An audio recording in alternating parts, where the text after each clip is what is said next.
Hi, this is Todd Palmer with Managed Generator Services, and today we're going to show you how to test run your generator prior to an outage. So the first thing that we're going to do today is to open the lid. If you have your key for your generator latch on the front, you're going to open the latch and then lift the lid open.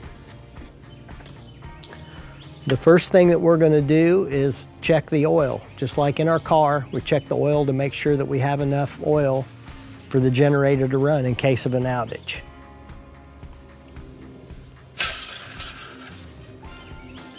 We're going to check the oil. You can see the mark low and full, and the oil is at the full mark, so this unit's ready to start.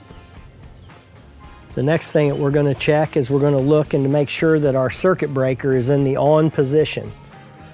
This circuit breaker is in the on position. Next, we'll look at the Kohler controller, and on the controller is going to tell you if there's any faults or any problems with the unit. There are no problems. Shows that the battery is charged and it is in the automatic position, so it's ready in case of an outage. So at this point, we're ready to start the generator. So we can see that it's in the auto position. So we're going to turn the unit and put it into the off position. Of course, it's giving you a not an auto warning to let you know that it's not an auto.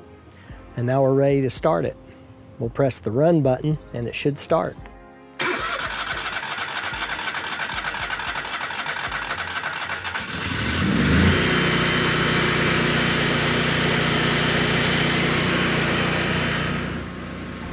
So now that we've turned the generator back off, we want to make sure that we put it back in auto so that it'll start in case we have an outage. So we have a green light, so it's in auto. The genset status is a standby, which means it's ready in case of an outage.